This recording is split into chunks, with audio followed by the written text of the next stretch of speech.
Hey guys, welcome back.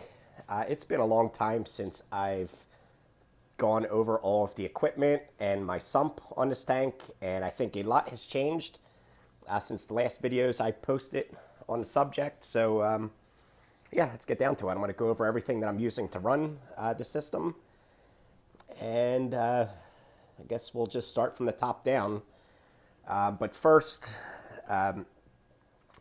the tank is running off of an Apex aquarium controller. I have the 2016 model, which has the integrated Wi-Fi and the new power bars and all that stuff.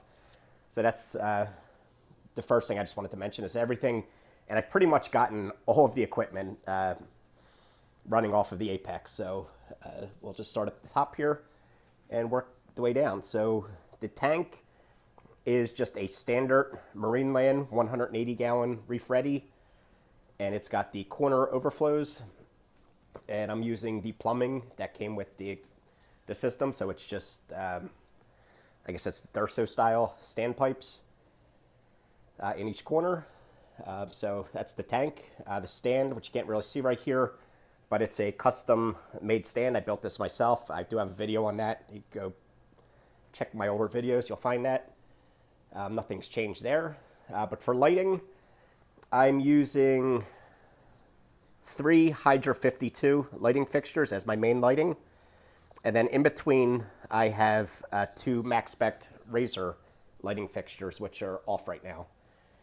And they come on for part of the day as well. So that's for lighting. Then you'll notice, on this bar, I also have a few other things up top here. So this light bar is hanging from the ceiling. I've got a ceiling mount kit for it. And then off on each corner, I've got 2 cooling fans, which are controlled by the Apex. So when the tank temperature hits 80 degrees, those fans come on to help cool the tank. And there is a screen top on the top there. I do have a video explaining how I hook those fans up to the Apex. They are 12-volt fans running off the 24-volt accessory port, so you can go check that out as well. And then inside the tank itself, for water movement, I've got a wave pump, Neptune wave pump on either side. And then on each of these little spots on the back wall, I've got a Jabo RW8 pump. And obviously the waves are being controlled by the Apex, and I've also got the adapter to control the Jabos with the Apex as well. And what else? Oh, finally, I've got an auto feeder up here, and that's the Apex auto feeder, which comes on 3 times a day. So at 10 in the morning, 2 o'clock in the afternoon, and 6 o'clock in the evening, it'll do 1 revolution and drop a little bit of pellets in there. And that's basically just to give the fish a little snack. I typically feed them by hand in the morning. But throughout the day, if I'm not around or if I forget, they'll still get a few little pellets to eat. So that's up there as well. And I think that's about it for what we could see here. Let's move down closer and take a look at the sump. All right, so here's a look at the sump. I tried to get it all into one picture here. And we'll take a closer look in a minute, but I just wanted to give you an overview of how everything's laid out. And I've got a lot of stuff packed into a little space here. So, yeah, the heart of it is basically I've got a 40-gallon breeder over here that I've put the baffles in there, created the sump over there. Over on this side, I've got a 10-gallon refugium hooked up to there as well. And I've also got a refugium in the middle here, but I'll go through all of this in just a minute. UV sterilizer, dosing containers, Apex is back here, and I've got some things mounted along the roof. Got my protein skimmer, carbon reactor back there. And yeah, it's so far so good. I mean, it's been doing the job. It's a little bit cramped under there, and I've added a lot more equipment than I possibly thought that I would ever have, when I was first designing this, but it's been a fun process, just constantly tweaking and improving, and especially when I got the Apex. I mean, I just went crazy with the technology. I was trying to keep things as simple as possible before, but now I've got the Apex, and not that it's complicated, but everything is automated now, and it's really been a joy to run this tank this way. So all right, let's get in a little bit closer and see what we got. So we'll just start at the beginning, I guess. I've got 2 drain lines coming in, one from each corner of the display tank. Each one goes through a filter sock, which drains into this first chamber, which I obviously have my protein skimmer. This is a Reef Octopus Regal 200 SSS space-saving skimmer in there. And you can see, yeah, it pulls out lots of nasty stuff in there. It's a DC controllable skimmer, and it works out pretty well. So then from here, this chamber overflows into the center chamber, which is a refugium where I have a bunch of Chaeto algae, and there's some grape caulerpa mixed in there as well. And I'm using, this is the Kessel H80 light. Got it on right now so you can see it. And I've got that hooked up to the apex. So I run this through cycles. It can, display different colors, which I can show you real quick here. So just for fun, I don't know if it actually makes any difference at all. But in the morning, turn this off. I have it running the blue light, which I don't know if you can tell here, that's blue. And then it'll transition over to the grow light. And then it will transition to the bloom setting, which is even more pink. And then it finally transitions into red. And each of those spectrums is supposed to promote growth in a different way. So I just run it at different hours on each one of those colors. And it seems to do the trick. If I could say one thing about the light, it's not the most powerful light out there, but it seems to be doing the trick. I mean, stuff's growing. So I've been seeing a lot of people lately running those UFO grow lights, which I think they're like 150 watts, which would probably do a much better job. But energy is a concern, and this thing I think pulls like 12 or 13 watts.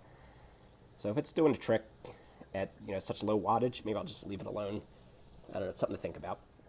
But anyway, water comes through this refugium, and there's some rubble and some sand down there as well. It goes through this baffle, the bubble trap. I keep my heater in here. That's the heater in that center in between these panes of glass. Then flows in here into the return section. But before we get through that, I've got my probes here for the apex, and they're here in this. Probes are actually in between these 2 baffles as well. So yeah, it goes there. I'm running a single heater. I know it's probably better to run 2 smaller heaters. This is an 800 watt Finex, so I always ran 2 heaters in the past. I probably should go back to that, but I don't know. That's what I've been doing now. Seems to be okay. And then the water would leave. There's the return section back there, and it comes out through the piping. And I've got an external pump here. That's an Iwaki. I forget the model number. It's on there somewhere. But anyway, I think it's 822 gallons per hour. Then that'll pump back up to there, and it'll split, go either way, back up into the returns, back into the system. So that's where the main water flow goes. But there's a few other things that happen in here. So if we go back to the first section, I've got a little MaxiJet pump in here standing by itself. And that's going to be pumping water up, and it's going to go 2 different places. So first it's going to go through this BRS media reactor. I no longer run GFO in there, so I've just got 2 canisters of carbon in there. So it goes through the carbon canisters and then right back into the return section here. The other place that it goes from that pump, which it splits off, it'll go through this little clear tube, which you see up there. Comes around and it dumps into this 10-gallon refugium, which is loaded with another type of macroalgae in here. And this thing is just like loaded with pods and stuff. You'll see them running around in there. Probably all got spooked when I turned the light on. But anyway, that thing is just loaded with pods. Excuse me. So the water's through there. I've got a Marine Land LED light there, super bright, lighting this centrifuge, and it just does the white and blue lights, but does the trick. There's a little overflow box which I made, so the water's pumped in through the top, goes into here, and just drains back into the return section here. The other thing to note is, I don't know if you can see it in there, I've got a power head in here as well. So one thing that I noticed with this was that it gets packed with, when the algae really starts to pack in there, and the water's coming in, there wasn't great water flow in here. So this pump turns on for half an hour every 2 hours. So it'll be on for half an hour, then off for an hour and a half, and then on for half an hour, off for an hour and a half. And that keeps everything circulating in here, so the water doesn't, stagnate. Or I noticed, the water temperature was pretty cold in these corners during the winter, and it seems to be working out a lot better. And I'll probably be harvesting Cheeto and this algae here soon. So yeah, it seems to be doing the trick.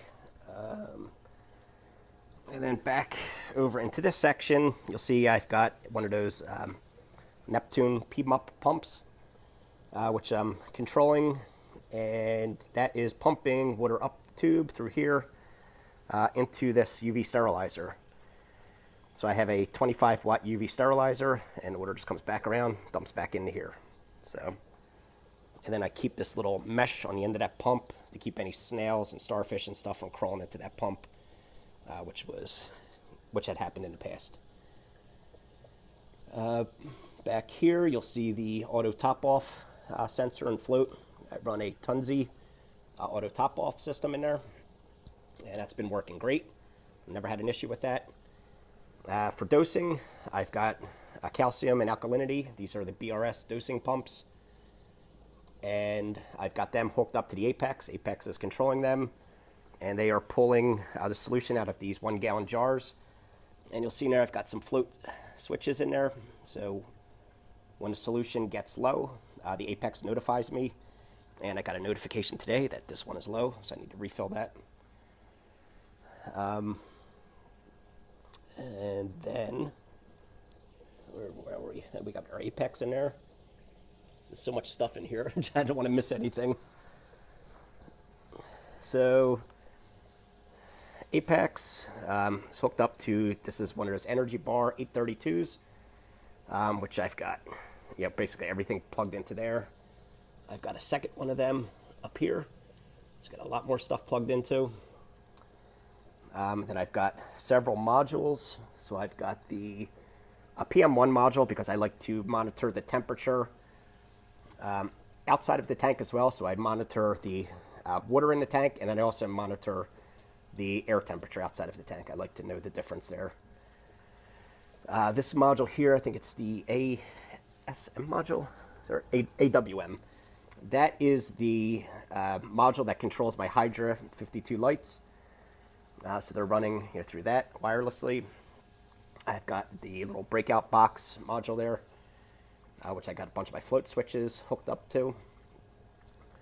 Up here is the newest edition, which is not really hooked up to anything yet. But I got the fluid monitoring module, and I'm going to be hooking up some leak detectors to that, and I'm also getting one of the flow meters to plug into my return pump so I can monitor the output of the return pump. I've got a switch here to control the cabinet light, and I think that's about it over there. And I always talked about the Tunzi. Oh, up here is the little module that controls the Jabo pumps, and that's also connected to the Apex, so I can control these pumps that way. And I think that might be about it. And yeah, there's a ton of stuff hanging up there on the ceiling, all the power bricks and everything. I tried to keep as much stuff out of harm's way as possible, keep it above the water line. But just over the course of adding stuff, it is a bit of a mess in certain places. So, yeah. So I'm not sure if I missed anything, but I think that's about it. Let me just back up and we'll take another look. Now that I step back, I think there was one thing that I forgot to mention, and that's my auto top-off reservoir for the RODI unit. So you'll notice that there is not one up here. That's because the the reservoir is downstairs in the basement, directly underneath of the tank. So when the water gets low, the Tunzi turns on the pump downstairs, and it'll pump the water back up from the basement into the sump here. And that's where I get my top off water. And then I generally keep my laptop over here when it's charging, and I can have my Apex Fusion interface open over there, and keep an eye on all the parameters, and any alerts or anything that come up, I can quickly go over there and check them out. So I guess that's about it. I'm sorry if this went a little bit long, but there was a lot to cover in there. And if you guys have any questions at all, just drop them below. See if I can answer them for you. I hope you guys enjoyed this. I appreciate you guys watching. I hope you hit that subscribe button, because I enjoy sharing all of this stuff with you guys. And yeah, I guess I'll catch you guys in the next video. Thanks for watching.